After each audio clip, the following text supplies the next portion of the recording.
Bombay stock exchange BSE की शुरुआत का इतिहास बहुत ही रोचक और प्रेरणादायक है। ये न केवल भारत का बल्कि एशिया का सबसे पुराना स्टॉक एक्सचेंज है। इसकी शुरुआत कब और कैसे हुई, इसके मुख्य बिंदु निम्नलिखित हैं। 1. शुरुआत कैसे हुई? बरगद के पेड़ के नीचे से शुरुआत। बीएसई की कहानी किसी आलीशान इमारत से नहीं बल्कि मुंबई की सड़कों पर एक पेड़ के नीचे से शुरू हुई थी। 1850 का दशक। इसकी अनौपचारिक शुरुआत 1850 के दशक में हुई थी।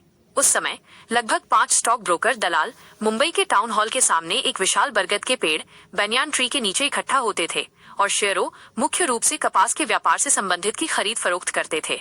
दलाल स्ट्रीट का जन्म। जैसे जैसे दलालों की संख्या बढ़ती गई, एक दशक में ही ये संख्या 60 तक पहुंच गई। वे अलग अलग जगहों पर शिफ्ट होते रहे।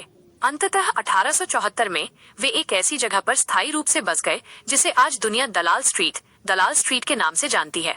दलाल शब्द इन्हीं स्टॉक ब्रोकरों के कारण पड़ा। 2. औपचारिक शुरुआत कब हुई? स्थापना की तारीख 9 जुलाई 1875।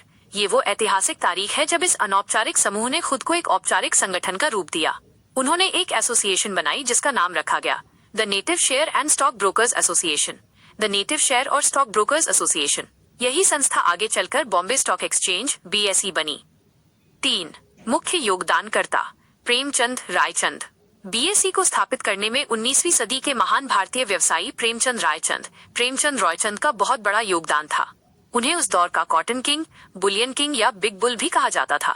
जब दलालों को एक स्थायी जगह की जरूरत महसूस हुई तो प्रेमचंद रायचंद ने ही एक्सचेंज के लिए जमीन खरीदने और इमारत बनाने में सबसे बड़ी आर्थिक मदद दी थी। 4. ऐतिहासिक इमारत। आज बीएसई जिस प्रतिष्ठित इमारत में स्थित है उसे फिरोज जीजीभॉय टावर्स कहा जाता है। ये इमारत दलाल स्ट्रीट की पहचान है।